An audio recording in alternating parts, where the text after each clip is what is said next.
Welcome back to my channel. Today we're making some art with the iPad Pro and Adobe Fresco. Stay tuned. Alright, so I'm going to show you guys how I came up with this artwork right here, which is just simple lettering that says SJ, which signifies San Jose. So I'm going to try to keep this video short and just show you guys the good stuff. So this is what it looks like when it's finished, but I'm going to hide all the layers and give you guys a little preview of how I even got there. So I start with these guides, and I got these from designcuts.com. The more you purchase from their website, the cheaper it becomes, so you get some pretty good deals. This is just a guide, and it'll help you align the type of work that you want inside of it, or just align it throughout the lines that it has, or any of these lines. So I decided I wanted to sketch something that could go right on top of that and fit inside of the circle. So that's my sketch, just so you guys can see. For you guys that are not familiar with Adobe Fresco, it's basically a combination of Adobe Sketch and Adobe Draw, which is the two sketching or illustration apps from Adobe. So what they basically did on this app is they merged those two into one.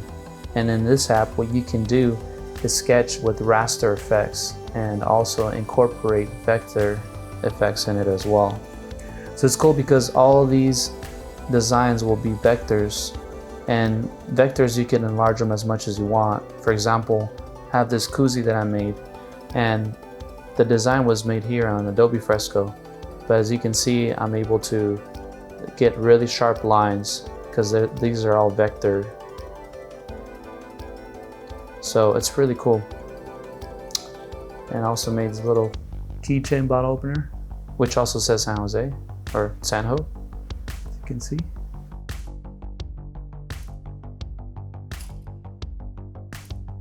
So it's really, really cool. So I'll just go really quick with what I did on this design. So this is just a sketch layer, and I could hide it with this eye on and off. And it's really easy to create a sketch layer. All you do is add a new layer, make sure you're in the raster pixel brushes, pick your ink, I'll do black, and you start sketching away. You could rotate, pinch and rotate, all this pretty cool stuff. Hide the UI a bit, and you can start sketching. Oops, I had something else, so I need to go back. Go to comics, I'm going to go to lettering, let's go point pen. That's fine for now. Make this smaller, just tap and hold and drag down. You can use that. 2 fingers to go back, undo, and you start sketching away. You can use any kind of medium that you like as far as types of inks or pencil types. Could really get down on this and, you know, just do all kinds of cool designs. That's really how I get that sketch going. So just to fast forward. So once the sketch is done, this is where I lower the opacity. So I'll tap on the layer, and I'll tap on this little settings icon, and I'll lower the opacity. This is just so I can see the dark lines that I'll be creating with the actual vector brush. So I'll make a new layer, then I'll go to the vector brushes. I'll pick one that I like, which is usually the basic round, and I'll make sure pressure dynamics is off and lower all the taper so I don't see no pointy edges when I'm drawing. So then I start tracing the design. This is a little too thin for me right now. Let's get a little bit, about 17. Start again. Also, another tip, if you want these lines to be a little smoother, sometimes your hand introduces a lot of shake even though you don't want to. Even though you might think you have steady hands, it sometimes introduces shake. So I'm gonna go undo. This icon right here is to smooth out your lines. So I'll tap and hold and bring up. Right now I'm around 90. That's okay. So I'll try it again. And that's a lot better. So basically I'll just do that for the whole design, like so. And just to fast forward, I'll show you what it looks like all filled up.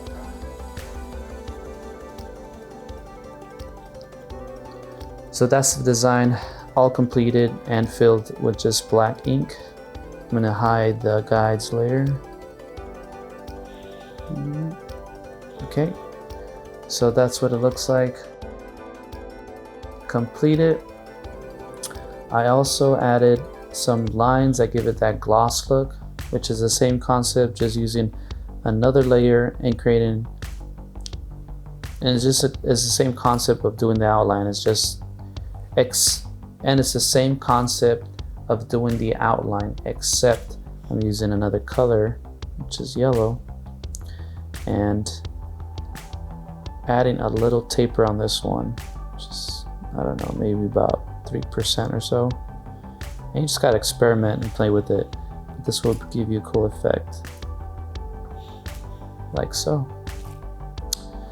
Anyways, I also added a little bit of distress type look. The way I got that is, I'm starting layer, I went to the pixels brushes, then I went to comics, and I believe it was halftone 5, I believe, and the size was pretty big. It's probably about 496, and I lightly just make sure this one you tap lightly, so make sure I get a different color, tap lightly, there you go, and it'll give it that effect that it has some distress. You see, if I press on a little harder, it's a lot more visible, but I want it just barely enough so it looks like some kind of distress, kind of vintage type look where it's dusty. Let's do some of that. Alright, so that looks pretty good. Now, last but not least, I'm going to choose one of the textures that I created a while back. For that, you just hit the photo icon and go photos, all photos. Then I got a bunch here that I downloaded already, so I'm just gonna try this one again.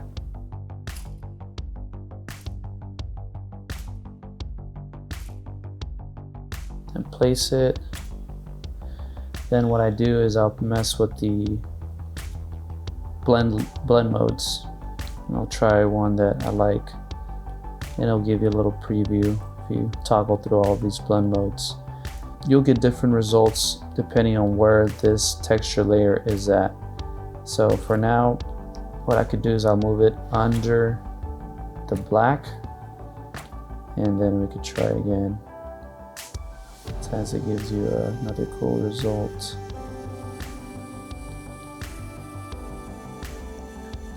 This is probably only affecting that layer and what's under it, so I think I'll just put it right above the black ink, and that should give us another, so something like this could work. Let's do screen, and then what I'll do is I'll create another layer and fill it in. Sure, let's try this color a little darker. Fill in with that bucket, tap, fill in with vector. Now just give it another cool look. You try changing this blend mode again, and it'll give us different results. That's kind of cool. Kind of cool. That's nice. Linear light.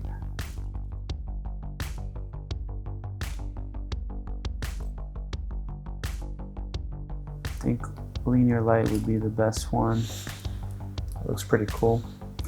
And if we don't like the intensity, we could also lower that down for each layer. You know, maybe the texture might be a little too crazy right now, so lower that out. right about, let's do something like this. I'm at 43. So that looks pretty good. Now I just add my stamp of what design this is. This is D. Let's make that thinner. D. For those that don't know why I'm even putting those numbers there, it really just means design and the number, because this challenge is supposed to be for 1 year, so we got quite some time until I finish this challenge. But so far it's been giving me a lot of cool results, and I'm happy with how all the designs are coming out. So if you guys are interested in checking out more of my work, follow me on DJ Live 408. Also, Samuel Reyes Media is my main multimedia channel.